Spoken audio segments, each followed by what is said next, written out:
Peace and love, everybody. It's Samut, Mama Yoga's Wellness, and this is the Mind, Body, Energy, and Balance podcast.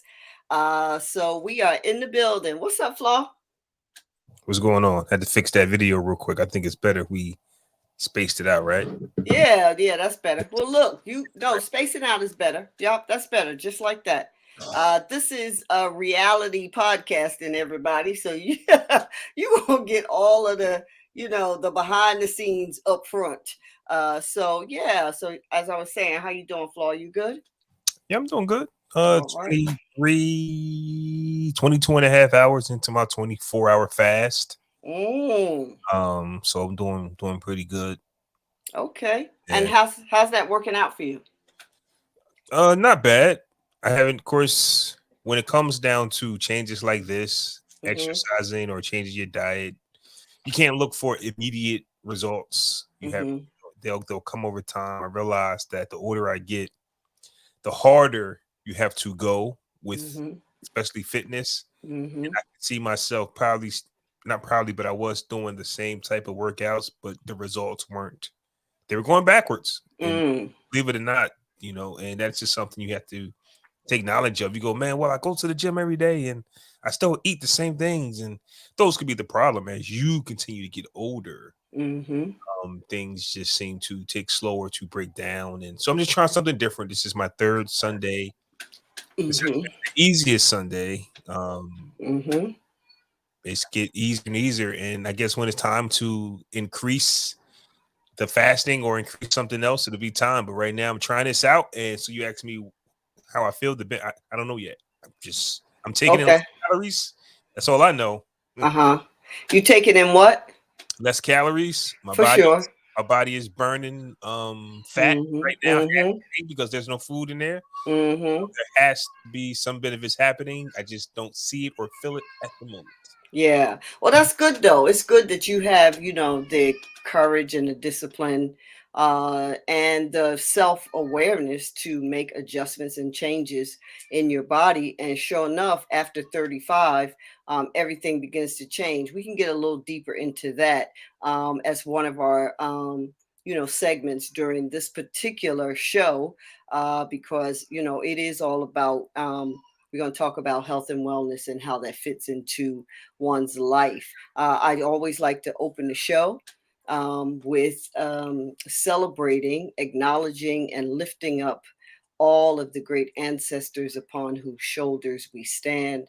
If it were not for their lives, their sacrifices, their learning, that has been transferred to our DNA at birth, we would not be able to live the life that we are living.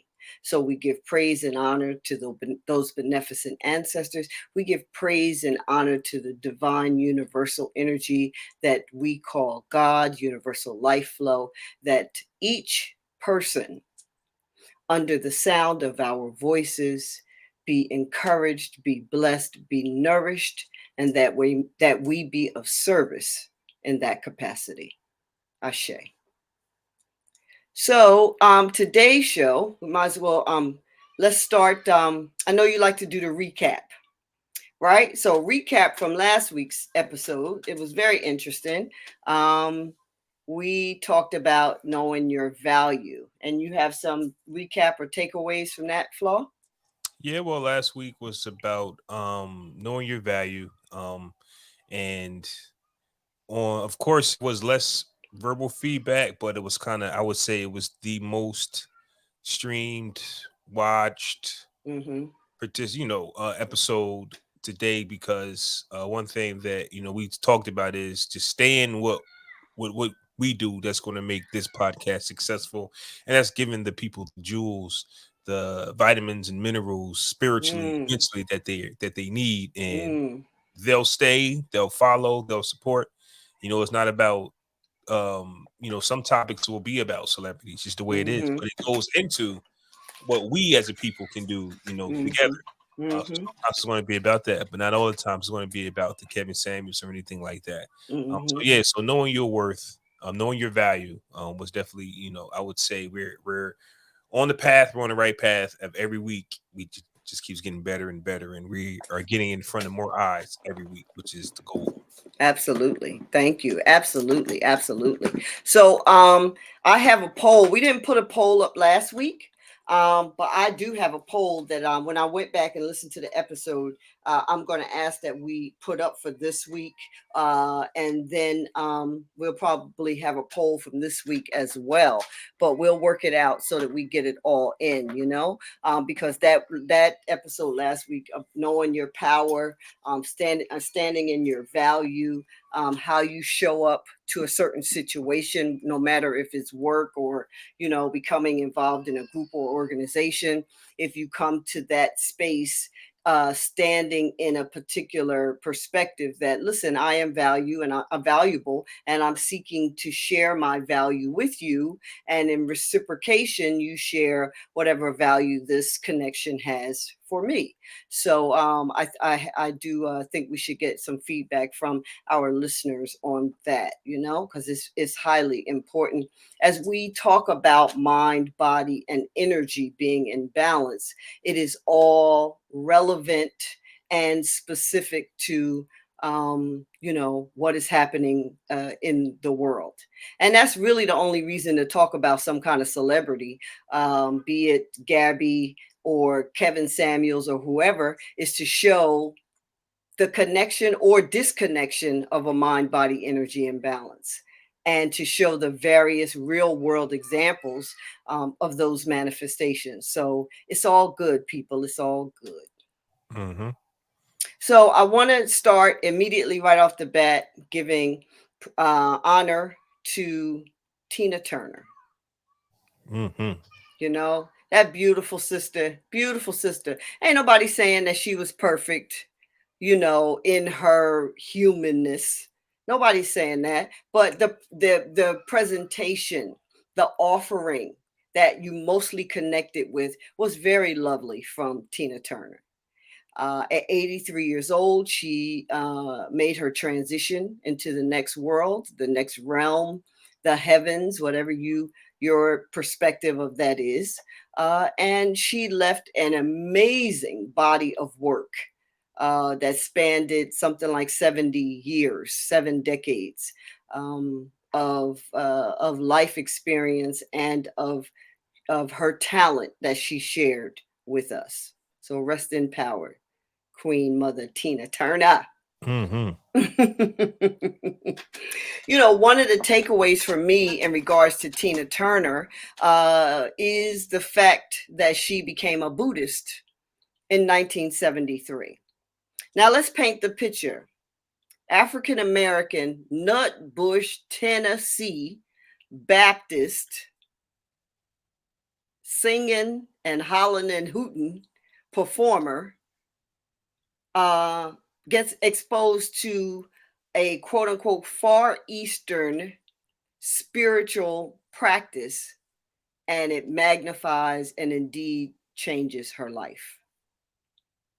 It's powerful that she used meditation, she used the doctrinal practices of Nichiren Buddhism. I hope I'm saying it right. Y'all correct me, those who may be practicing this type of Buddhism, to change her life and help her remove her physical mind, body, and energy from a situation that was toxic and detrimental through meditative practices.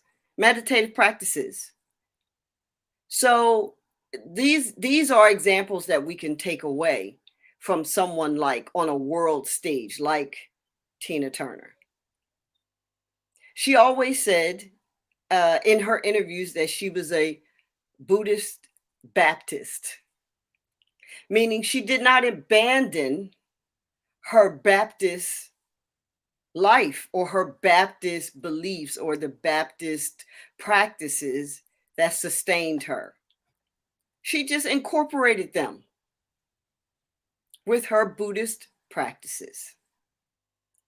And I find that fascinating and credible, because I am of the understanding I don't know why spirit created me this way, but my philosophy is it should why can't you marry these things?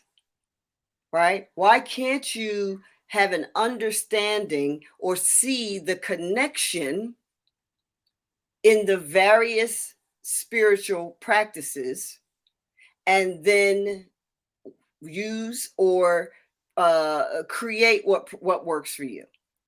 Why it has to be all or none? Well, if you're a Buddhist, how could you be a Baptist? Well, really? But people feel that way and they can perceive how they want. But I tell you one thing, it's not really helpful in terms of um, coming together as one. Yeah, I'm glad you brought that up. Something I've been thinking about is like why we can't take the good things that we think of anything. That's So right. let's just stay, with religion and stay. I agree with this. I don't agree with that. So why can't we Mm-hmm. take what applies Mm-hmm. and not necessarily represent what we do not understand or don't agree with? See Mm-hmm. something else happening and go, I can understand why you guys do this and don't understand that instead of just exiling anything and everybody else because of supposedly they Right. cannot coexist in the same room, but Right. says who? Right. Right. So I've always because growing up it was about Mm-hmm. the religion, and once again I might say some things that's controversial, but this is for me, right? Mm-hmm. Growing up, they told me that the heavens was above the clouds Mm-hmm. and hell was under the ground, and it was me growing up come to understanding that no, it's not. But it's You not was like, like no, it's a not. lot of things that they told me. I go, that doesn't make sense. But what are Mm-hmm. they trying to tell me? So it Mm-hmm. was up for me to make sense of Mm-hmm. what they were. They were probably just telling me to shut up, and because you asking too, you can ask too many questions. Like, listen, Right. I like it. I'm gonna just tell you something and be Mm-hmm. quiet because I'm trying to praise the Lord. Um, but it was up for me to take what they told me and make Mm-hmm. sense of it makes sense for it myself. And that's Mm-hmm. what I carry with. So yeah, I once again you spot on. You might be breaking it down, deeper than what I would say, but these are things, especially with religion, where it's just like, wait a minute, Yeah. not everything makes sense. Yeah. Some do. I'm gonna Yeah. pull from it from what I feel is for Mm-hmm. me, Mm-hmm. and what's not, Mm-hmm. it You is. just, you could just, as they say in the South, you could chew the meat and spit out the bone. You know what I'm Mhm. saying? Yeah. You take what is for you and use it to inform, guide, and nourish your life, And however I say it and however you say it, it's all good. It's really both of our understandings and even people out there listening, it's your understanding. The whole idea of, well, you cannot be this if you're that is really all down to human. It's all man-made. It's all, the perspective, the selfishness, the narrow-mindedness of the human psyche.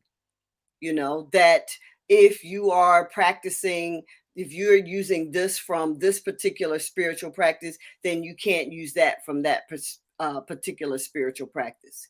And I have said from the beginning, I have gone, even all these years, more than 35 years, I have been an African spiritualist. That means using, practicing, living my life from an African centered spiritual way, right? Meditation, various forms of yoga, a certain understanding of, God's divine presence. I still am going to go to church, a regular old Baptist church. Well, it ain't going to be regular old because I don't rock with the fire and brimstone idea. I think that is not really helpful for humanity, but it's been in place a long time, right? And again, this conversation that we're having here is not about kicking nobody's religion or saying that you shouldn't practice the way that you feel or that your religion is wrong in any way. Let me throw that disclaimer out there. That's not what we're saying. Pulling from the example of someone like a Tina Turner, who was on the world stage for more than 7 decades, identified her spiritual religious practice as Buddhist Baptist. combining the two.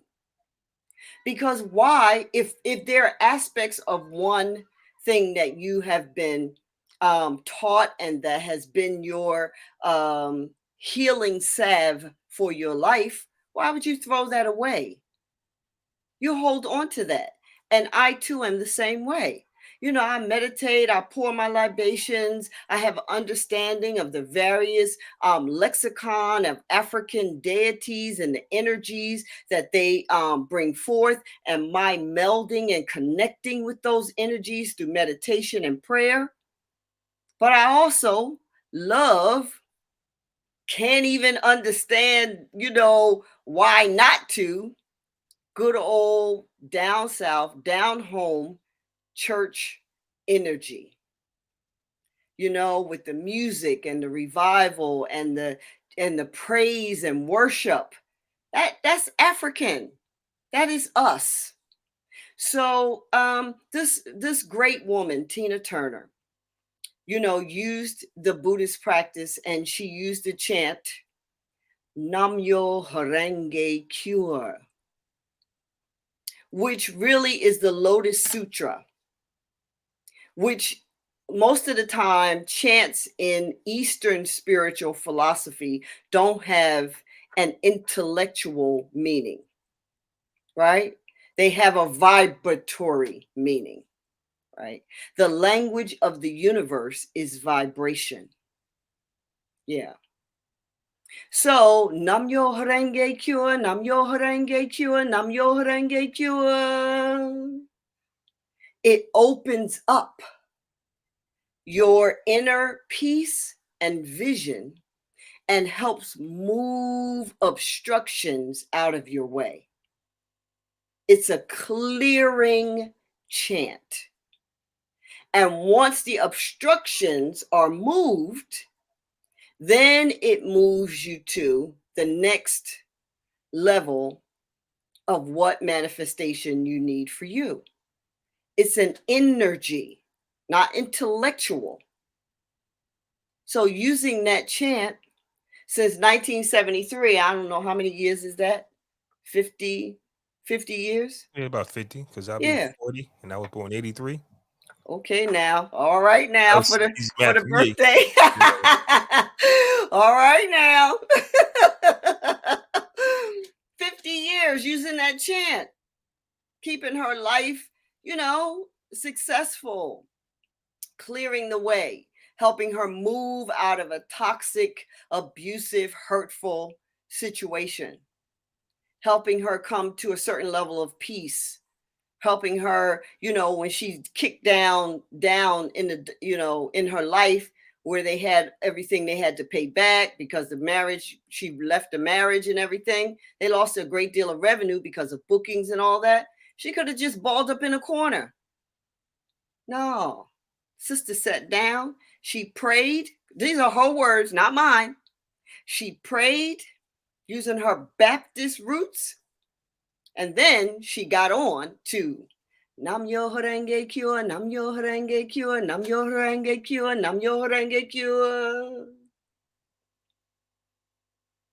The thing about the space that we hold here, this planet, our physical beings, and the experience and interactions that we have are mind, physical body, and energy based. Chants, mantras are vibrational keys that direct your energy.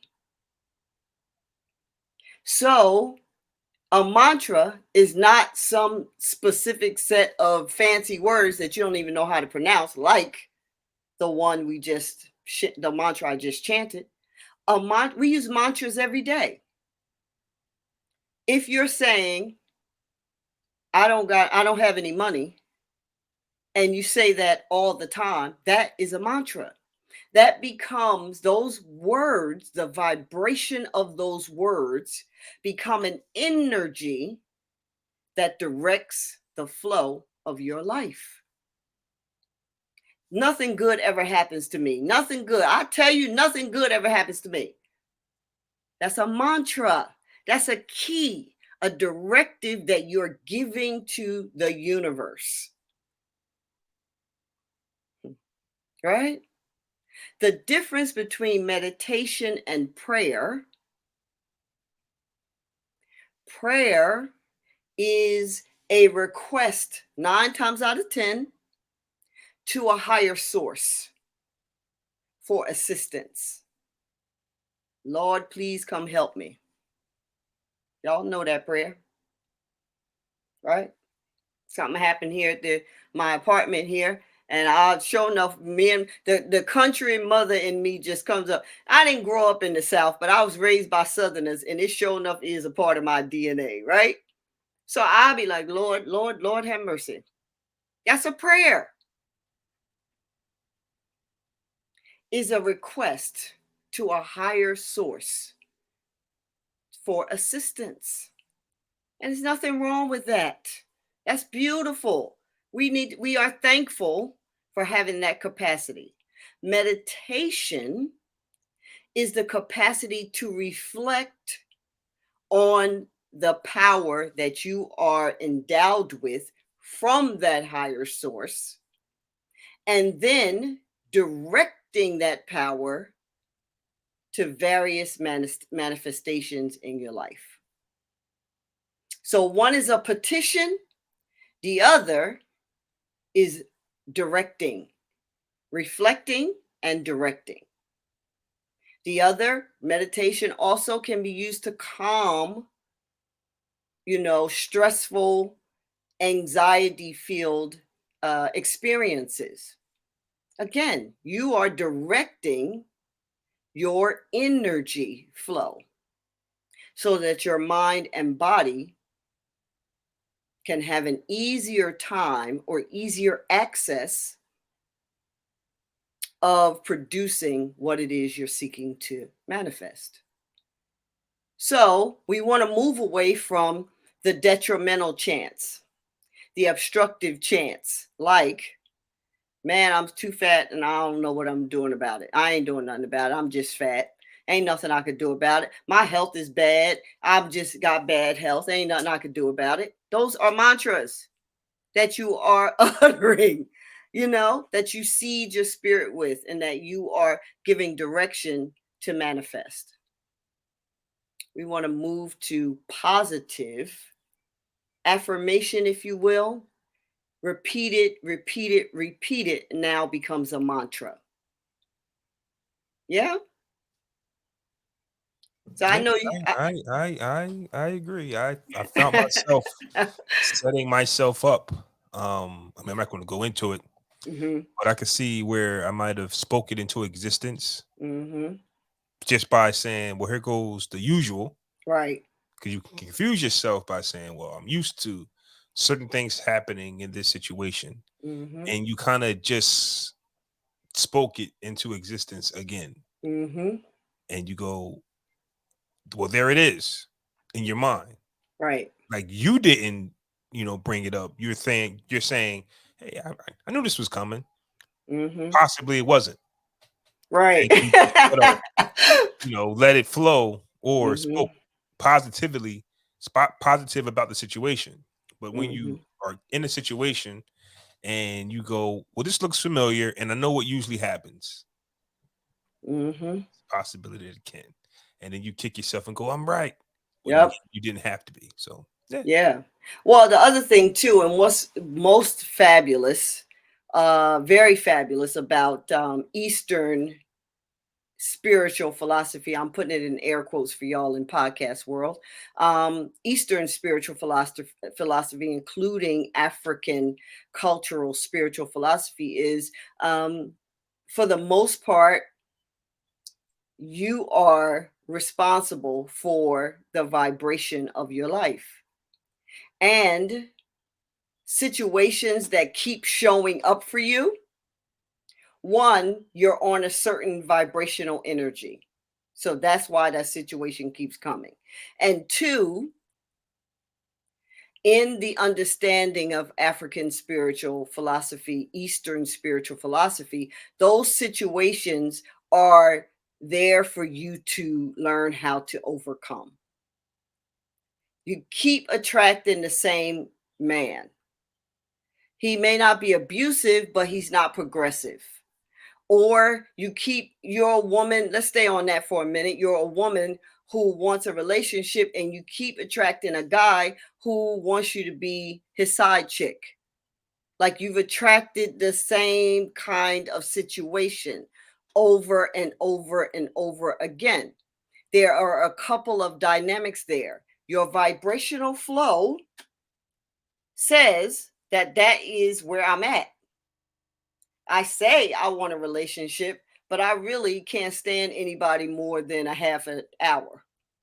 So, what's good for me is you can come and go as you please and, just drop by every now and again. That's not a primary position in somebody's life. That's not a primary position in somebody's life. So your vibrational energy, remember, the language of the universe is vibration. It's not about what you say. It's not about what you think. It's about your visceral, your internal, how you really feel about a situation. Same thing, a guy who keeps attracting the same kind of woman. Your vibration is calling that energy to you. You have not changed your internal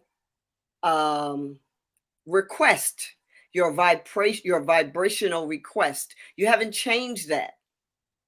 And as I said earlier, if the same scenario keeps showing up from Afrocentric as well as Eastern spiritual perspectives, that is a situation that you have to learn how to heal. Doesn't mean you have to go with the person, be with the person. None of that doesn't mean that, but it means that there is a vibration within you that's still calling that. That's somewhere inside of you, you perceive that that is what you should have. And when it shows up, you're like, well, damn it. It's the same dude. You just got a different name in a different body, but the behavior is the same. Why do I keep getting the same girl? Like this chick, she looked completely different than all the other girls. Her name is different, but she act just like everybody else. That's you. That's what you're calling. So, these are some of the benefits and the best understandings of a practice like Buddhism, a practice like, African spirituality across the spectrum, Eastern spiritual philosophy, quote unquote, across the spectrum, Buddhism, Taoist, on and on, Hinduism, right? And we have the power. Those philosophies say that you are not a lowly, weak, begging, sinful, horrible creature who needs to be rescued. You are, in fact, a partner with the universal life force, and you need to learn how to direct, corral, and flow your energy, because your energy is what brings situations and dynamics to you.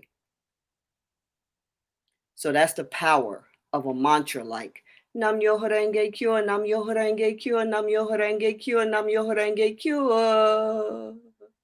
I wish I had my bell right here. Ring-a-ling-a-ling. So shout out to Tina Turner. May she rest in power.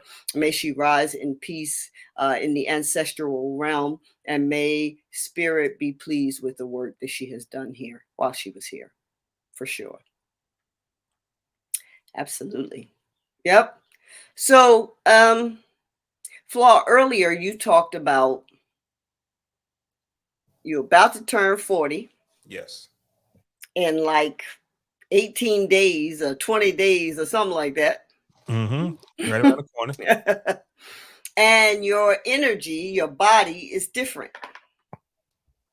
And you want to try different things to help you, stay strong and fit and all of that. And that is very, very, very wise, because the truth of it is, after 35, our whole hormonal panel begins to change, right? These are scientific studies out here, that anybody can find. Do your Googles, and you can even go on Google Scholar, which is where a lot of scientific information can be found.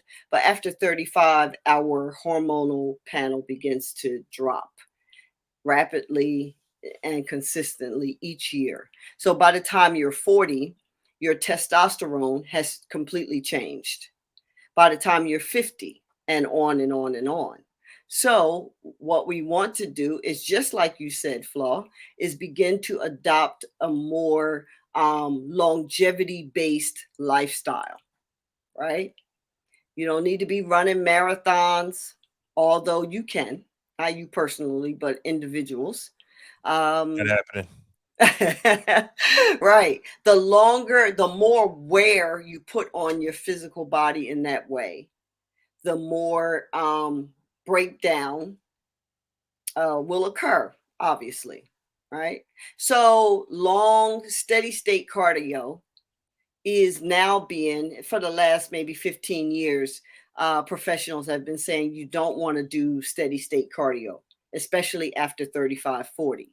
You don't want to have all of your all of your workout be running on a treadmill, or 2 hours of cardio a day. That is not helpful for your body, for your physical body.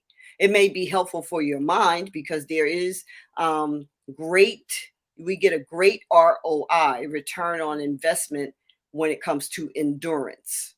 Like, it is a whole mental piece to be able to endure through 26.1 miles. That's more mental than it is physical, right? You got to prepare your physical to manage that, but it is a mental piece to be able to run a marathon and complete the marathon, right? And other types of steady state cardio. Not even running a marathon, but you're doing aerobics at the gym for, you're taking a fitness class that's an hour every day, right? That's just doing, you know, jumping up and down and all that, jumping jacks and everything like that. Or if you're on the treadmill, some people get on the treadmill and they run, 5, 6 miles on the treadmill. Steady state cardio after 35, 40 is more detrimental than it is helpful. Eating 6 meals a day, 3 meals plus 3 snacks, is more detrimental than it is helpful, right? Our body spends 80% of its energy digesting food and running the brain. The brain and your digestive tract take up the majority of your body's energy throughout the day.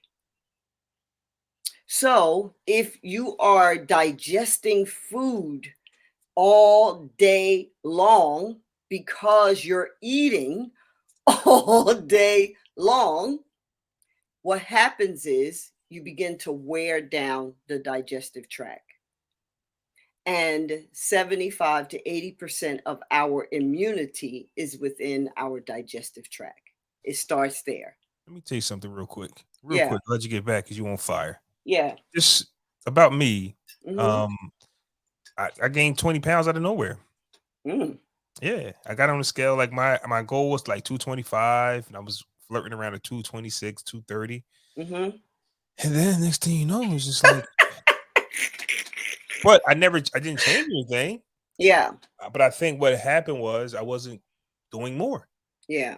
So that's what woke me up. It was so now the heavy breathing is back. Mm-hmm. Where's my inhaler? Back. Right. Right. Walking it now, I'm out of breath, and it becomes like you start to kick yourself because you're like, "What's happening?" I'm Yeah. working out, um, lifting weights. I'm doing not steady fast. I don't do that, but I'm Mm-hmm. doing the burpees, the body Mm-hmm. weight squats. Like I'm doing the high to hit, the explosive workouts. Yep. I'm doing these things, and I go, "Why?" and what's going on? Yeah. So it's Mm-hmm. just that's the reason why I decided, let me try something different. Let me make fasting a lifestyle, not necessarily Mm-hmm. doing it when I can. So Mm-hmm. every day it's a 16-hour Mm-hmm. fast. Today's a 24-hour, and then tomorrow we go to the 16. So, 16:8. yeah, 16/8. So I just wanted to tell the Mm-hmm. people, sometimes you're not going to see it. And Yep. sometimes you go to the gym and go, what the Yep. Yep. It'll creep up on you for hey, why? sure. Yeah. So yeah. Yeah. So in that instance, right?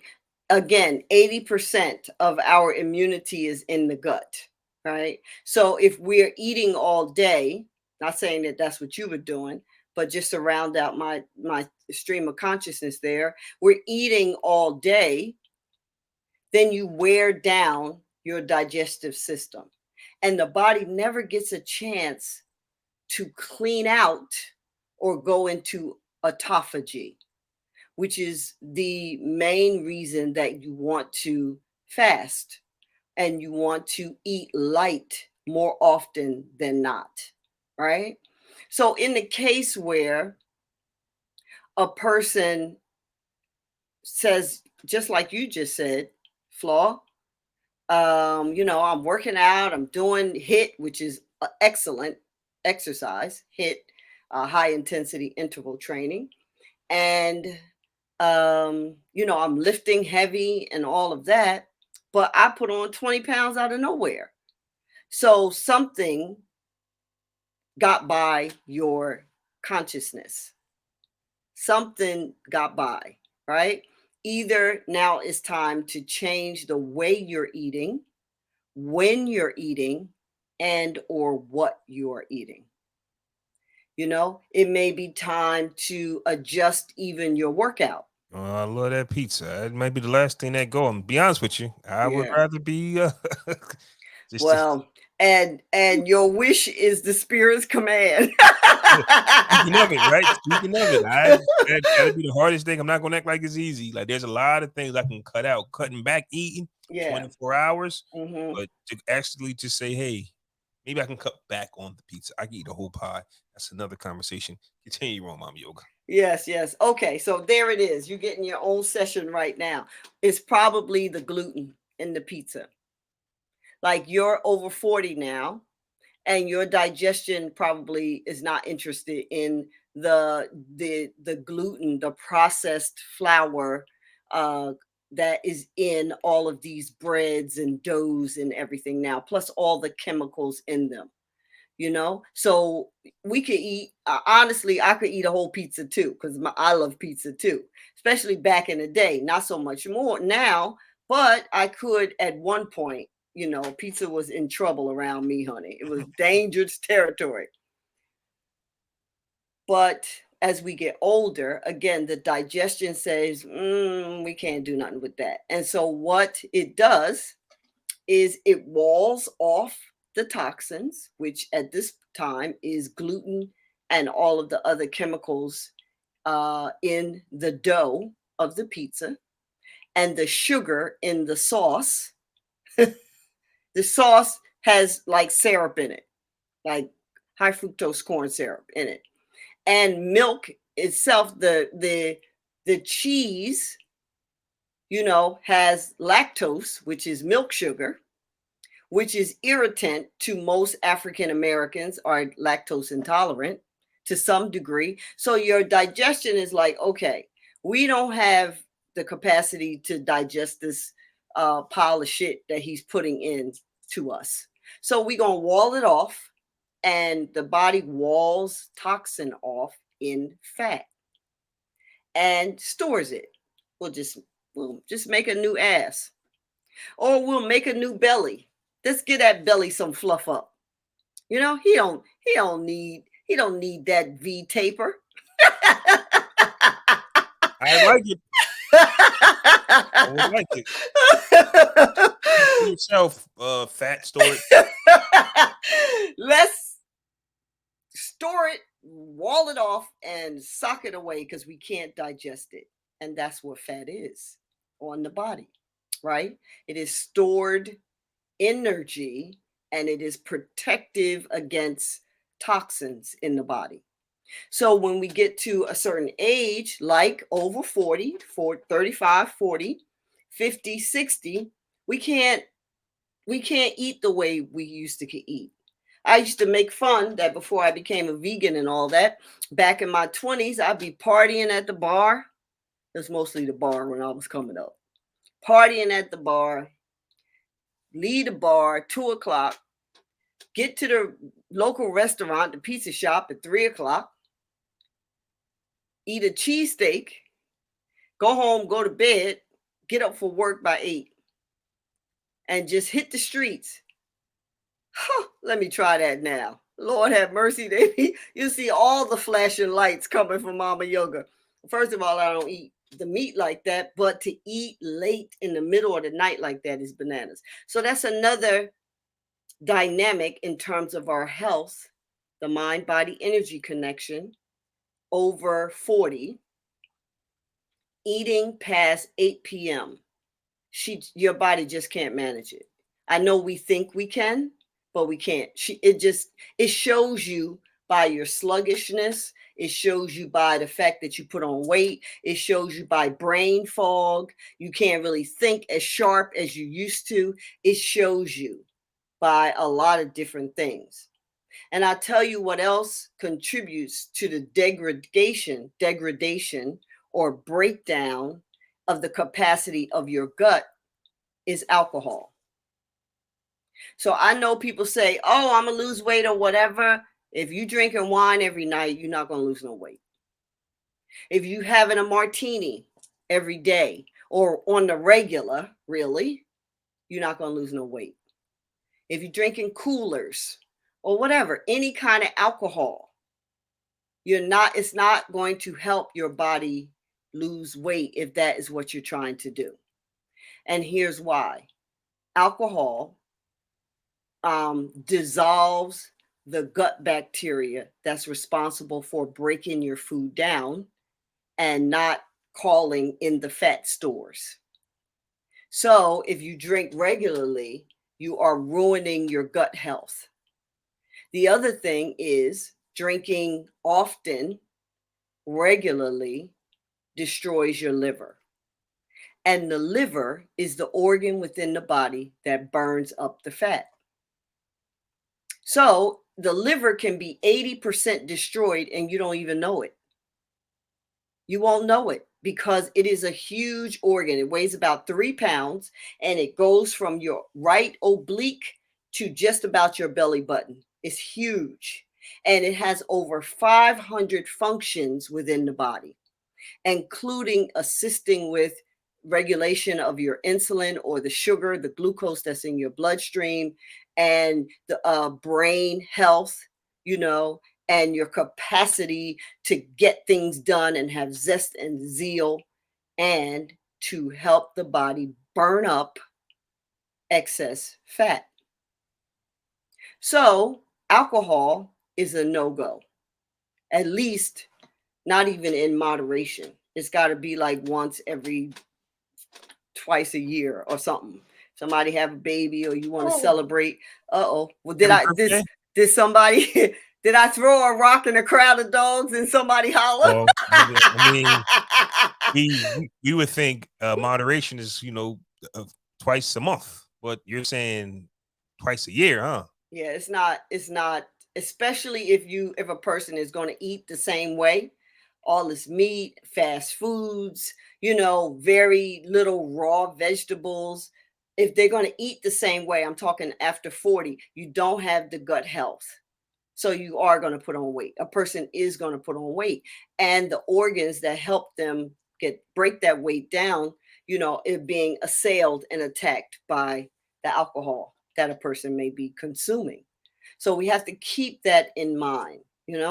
I know in this day and age, people tend to be a lot more frail and a lot more vulnerable to the onslaught of all the information that's coming in through these social medias and the like, right? So our capacity for trauma and drama in our lives is a lot less than it used to be even 10 or 15 years ago.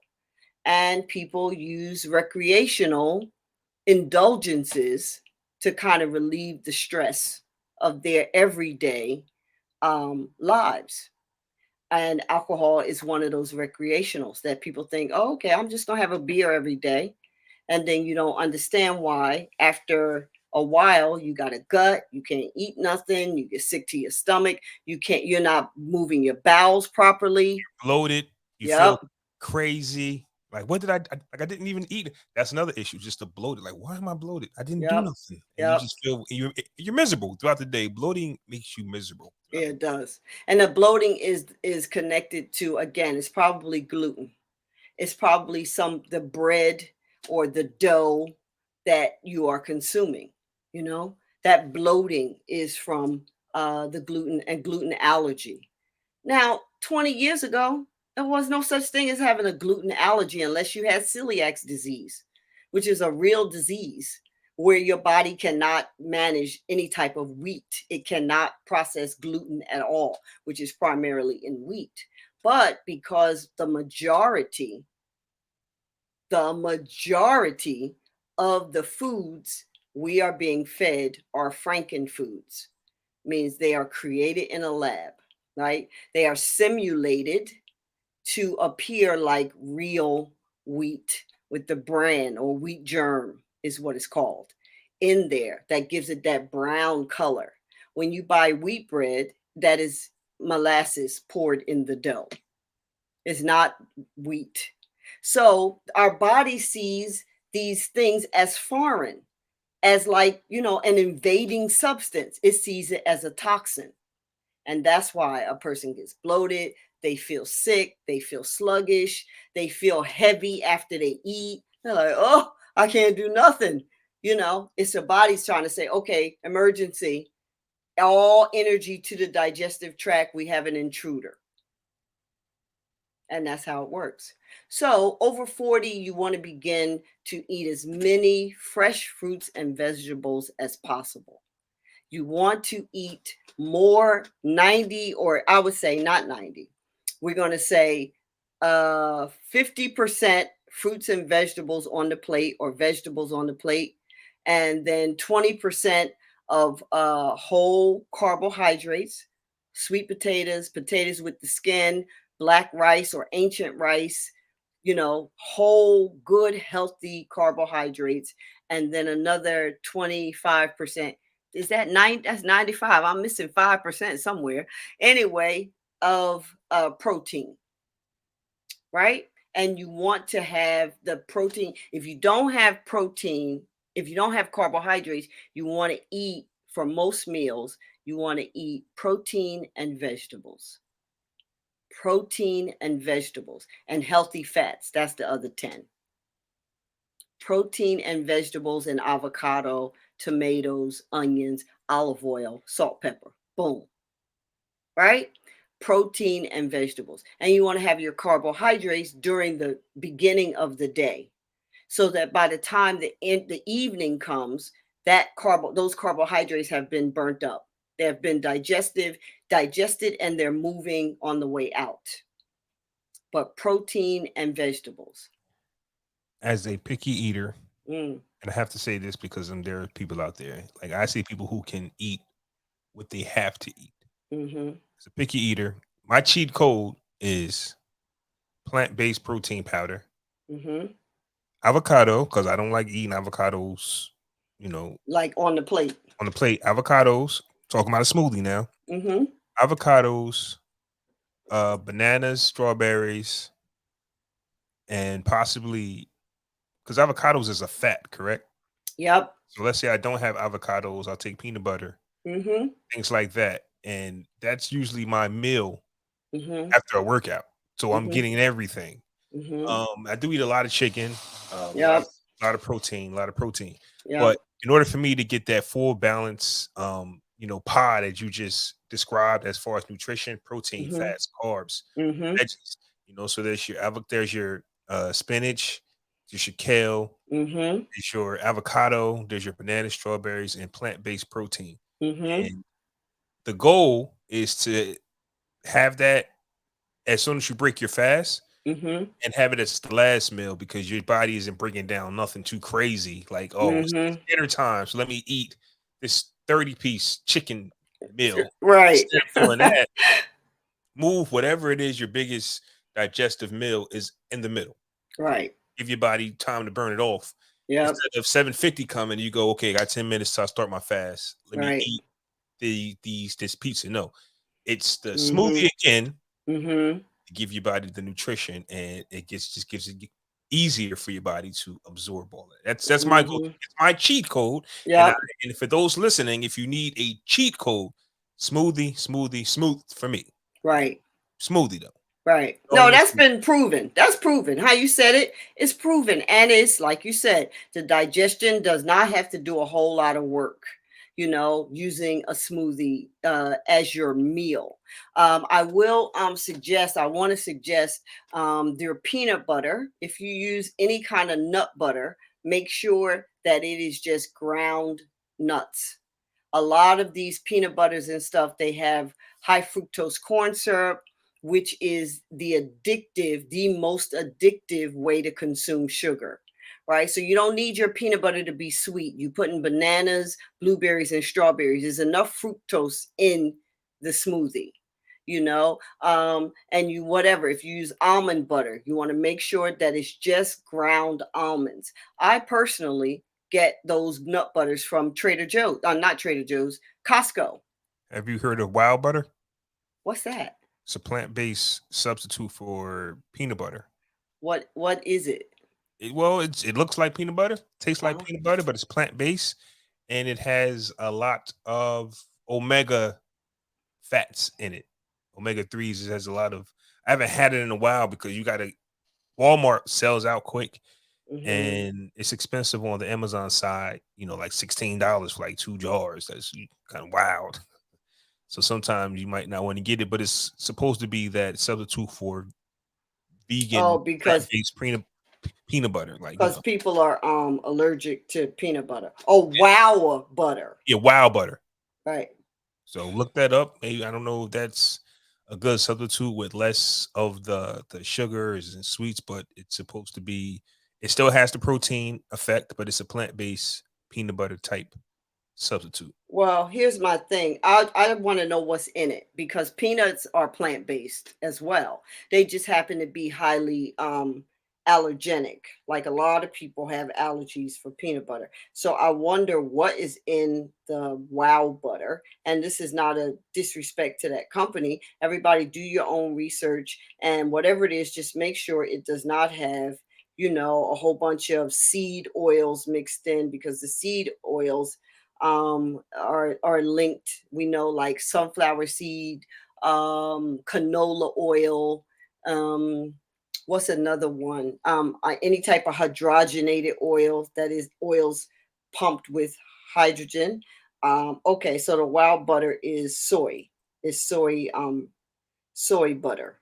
So, yeah, if you don't have a soy allergy, you want to just make sure that, you do your research and enjoy at your leisure. But the point is, as you get older, you want to change the way that you consume food, not just what you eat, when you eat, and how you eat, so that you can give your digestion a chance to rest.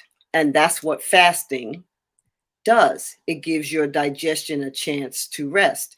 Now, like Flaw, I started a fasting regimen, well, for the past 35 years, a part of my spiritual tradition.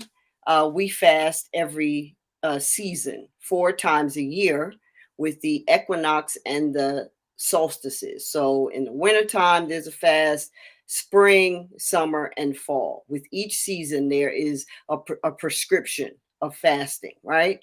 And so, I'm no stranger to fasting, but I hadn't really been like, putting my best foot forward as far as that's concerned. And I decided, you know what, girl, you got like a bazillion extra pockets of fluff that you need to manage. So begin to incorporate fasting. And so I'm doing 36-hour fasts. starting Sunday night at 7 o'clock. I will not have any plated food until 7 o'clock, or well, I don't eat that early, but until Tuesday morning. So that's 36 hours. It's 24 plus 12. And it's good to start the fast at night because your body is sleeping, and that's when your body comes to do its cleansing work, to clean out your organs, to clean your cells, to burn up cells, what they call zombie cells, that is senescent cells in the body who are not serving a function. They're just kind of in there dead, and they need to be burned up and gotten rid of. And so overnight, your body does its most burning, its most cleaning, its most clearing to keep you strong, healthy, and vibrant. My fast will be, I will be using what I like to call garden in a glass, which is parsley, lemon, cucumber, ginger. That's it. Parsley, lemon, cucumber, and ginger. Cut up, put in a jar, water poured over it, and I just drink that water for 36 hours. Right? And if You just sip on it for one jar. You sip on it for 36 hours. yep, I put it in the refrigerator at night, and I refill it throughout the day. Okay. Yep, like that. And then if the stuff starts to turn, I just, give it to the garden and make some more.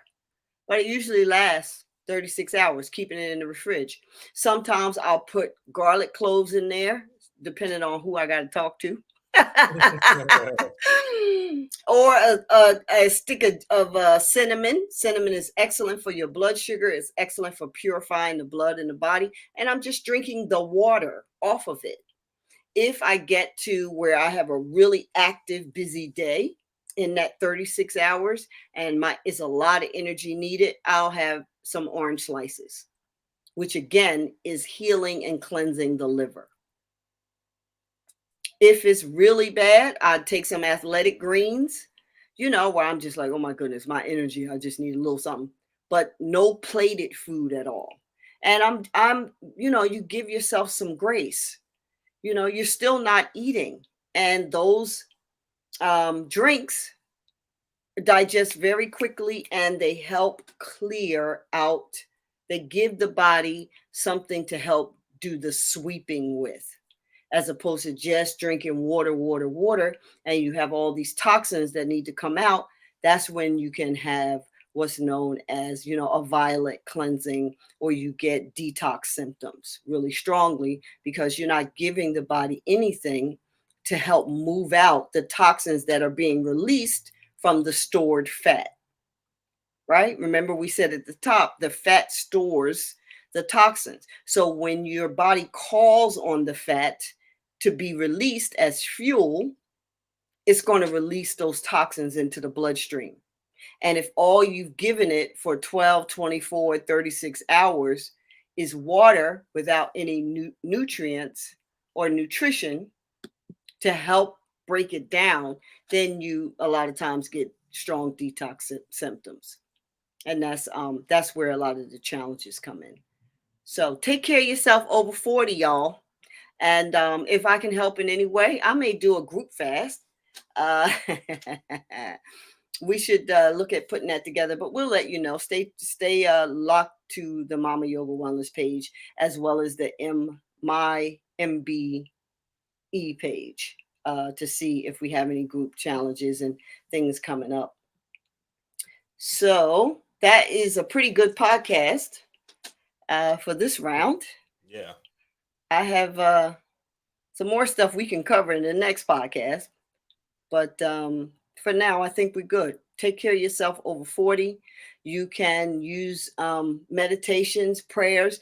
You can combine them. God ain't going to get mad at you. The people running the stuff might. The people. It's always The people. It's the people. It's not the people. The universe. It's not God. It's the people. Right. God ain't going to get mad at you. If you praying and if you chanting and rocking and humming, we did that in our churches, Ask the Pentecostals, honey.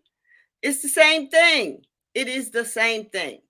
So you have to decide whether you're going to fear man or God.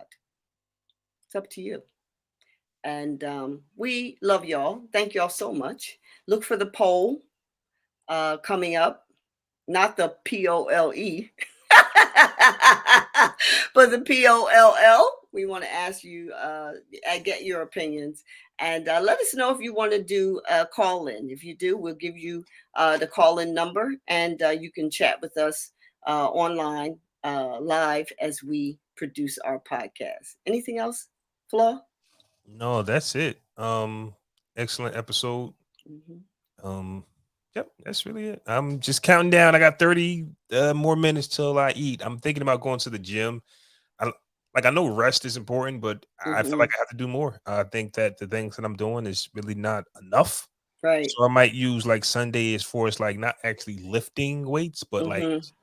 a form of pull-ups, push-ups, combinations, and just get some more work in. You know, my Sundays are spent fasting, but it's also Mm-hmm. spent podcasting. So I Mm-hmm. sit in this chair for hours without any type of movement. So hey, you're fasting. Yep. Are you working? So Yep. get some work in, just to make sure that my day is full. You know, Mm-hmm.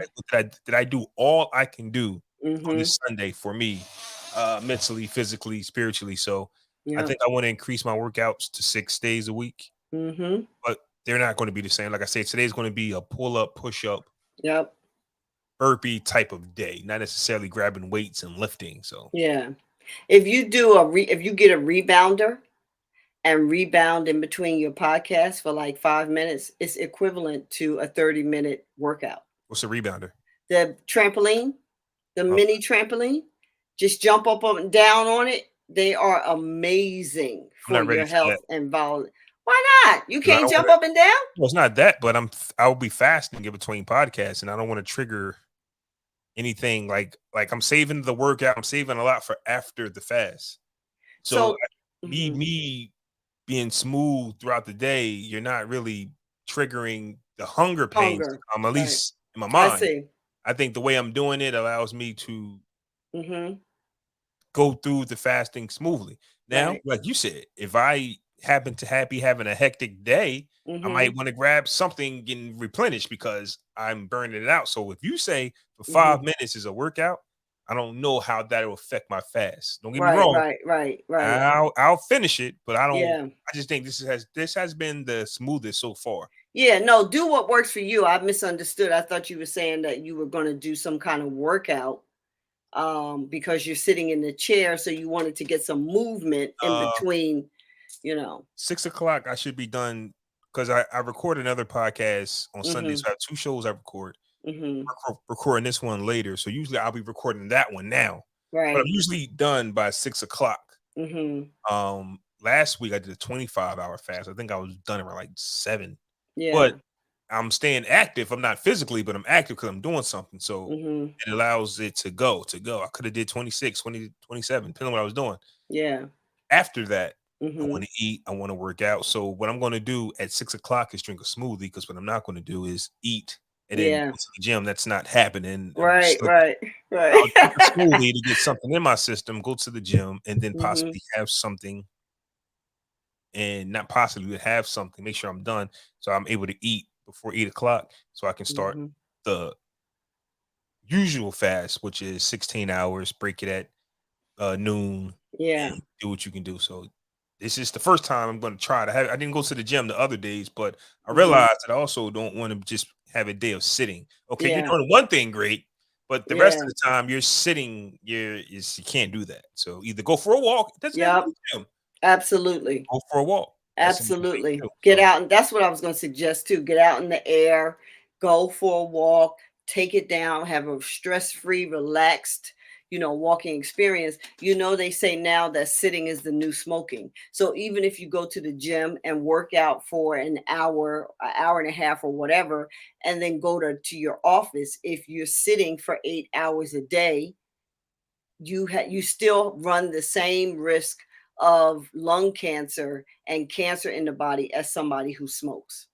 Ain't that something?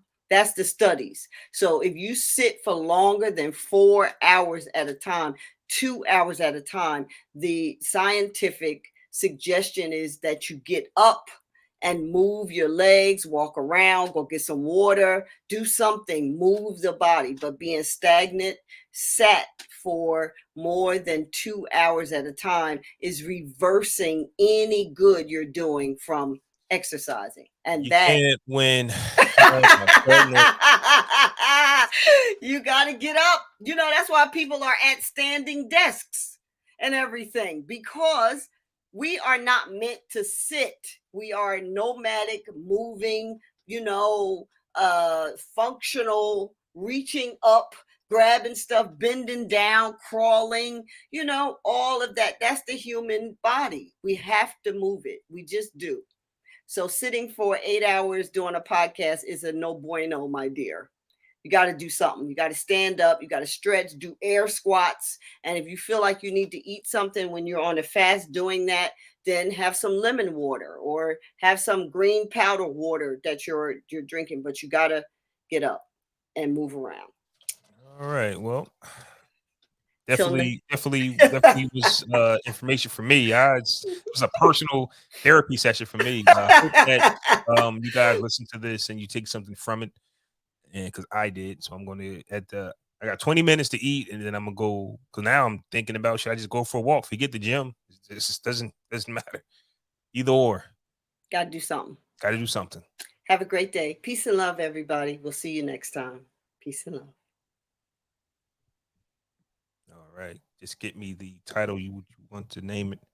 Well, we didn't talk